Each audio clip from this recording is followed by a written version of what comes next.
So let me guess. You are still comparing yourself to strangers on the internet who only show you their best 10 seconds?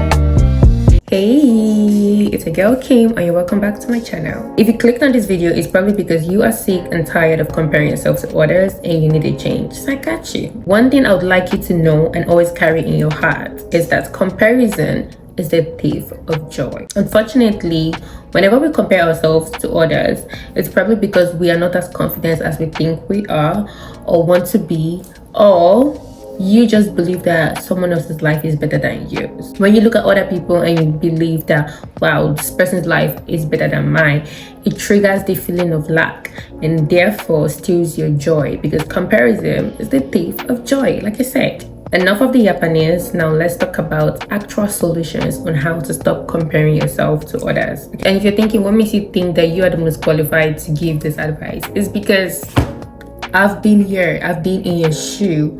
I know what it feels like to compare yourself to others, or to feel like some people have it easier than you do. And honestly, it's still something I'm working on, but I believe that I'm at a better place than I used to be.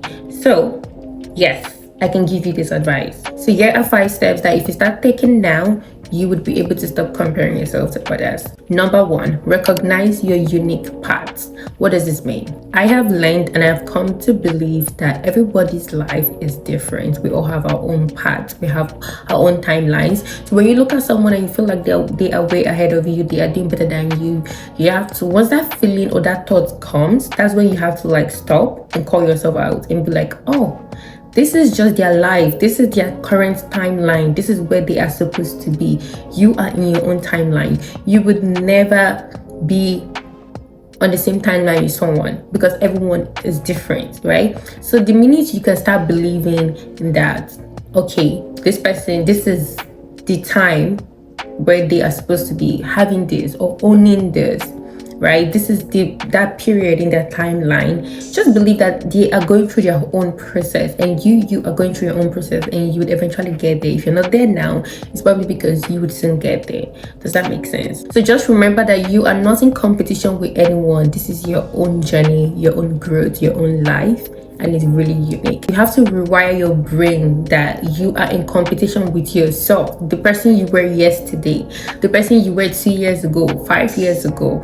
Obviously, I'm not the same person I was 5 years ago. I'm way better now because I'm competing with myself. I've looked at her and I'm like, damn, like I'm winning, she's losing. Do you get? Your competition is you. Once you start having that mindset, you would be good. Trust me. Moving on to number 2, limit social media consumption.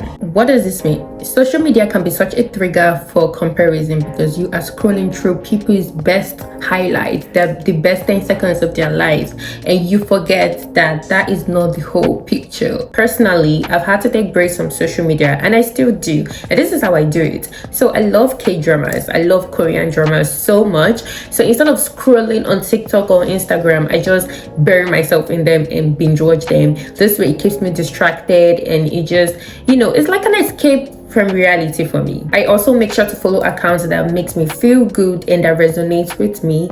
Okay, honestly, I don't really follow anyone. Let me just be honest. I have to know you or kind of be close to you to even follow you, because for me, I'm a very sensitive person and I choose to protect my peace. Little things can trigger me, and I really don't want to know. I don't want to know what you're doing. I don't want to know what you're up to. I don't want to know what's going on in your life. I even mute a lot of people. I mute some of my friends or people that I don't really talk to as much. I just don't want to concern myself. I want to be self-centered. Yeah. That sounds bad.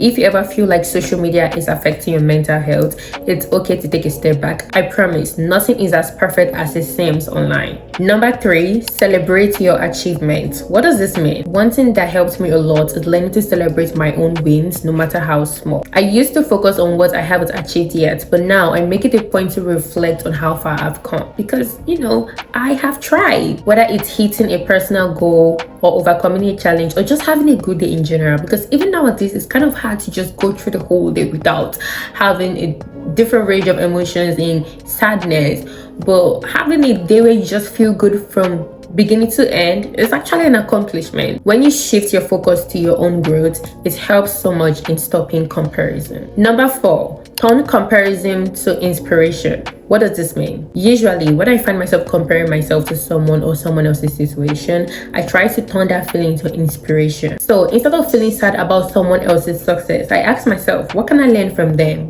What can I learn from them in this situation? Seeing others thrive can be a great motivator if you let it push you to do better rather than letting it make you feel less than. I always make sure to remind myself that if someone else can achieve something that I want, it means I can get it too, because we're both human beings. We both have one head. So if they can get it, it's even a good thing, because then it shows that there is a possibility, a huge possibility, that you would have it too. Last but not the least, practice gratitude. Practicing gratitude has been a game changer for me when it comes to stopping comparison. When I focus on the things I am thankful for in my life, I realize that I actually have so much going on for me. I try to practice gratitude every day. I'm a Christian, so I pray, I thank God. Thank you for today. Thank you for the food I ate today. Thank you for, just making work go smoothly. Like, I practice gratitude. I even write down 3 things I'm grateful for. I try to do that, but I don't do that all the time. But that's also something that, another way you can practice gratitude if you don't pray. Practicing gratitude helps me stay grounded and content in where I am at, instead of wishing that I am someone else. So this is assignment time. If you are new here, I give out assignments at the end of every video, so let's get going. For today's assignment, I want you to go to your screen time if you use iPhone. And I think you can do that if you use Android too, and check how many hours do you spend on social media, and then cut it into half. I'm serious. Cut it into half, and then come here and let us know your usual screen time on social media. And when you cut it into half, what is going to be your new screen time hours on social media? When you do this, you would find that you wouldn't be comparing yourself as much to other people, because you're not as much on social media as you used to be, because you don't even see that stuff anymore. So you would just realize that, oh, I've not felt bad about myself in a long time. So do it, okay? And please comment down in the comment section what your screen time is, because I'm gonna be checking, and I'm gonna do mine too, so you're going to see mine in the comment section. Okay, let's get going. Anyways, that is it for today's video. I hope you guys loved and enjoyed it. Thank you so much for coming if you are new here, and if you are returning, thank you so much. I love you. So yeah, make sure to give this video a big thumbs up if you liked it, and thank you, and I will see you guys in my next video. I love you. Bye.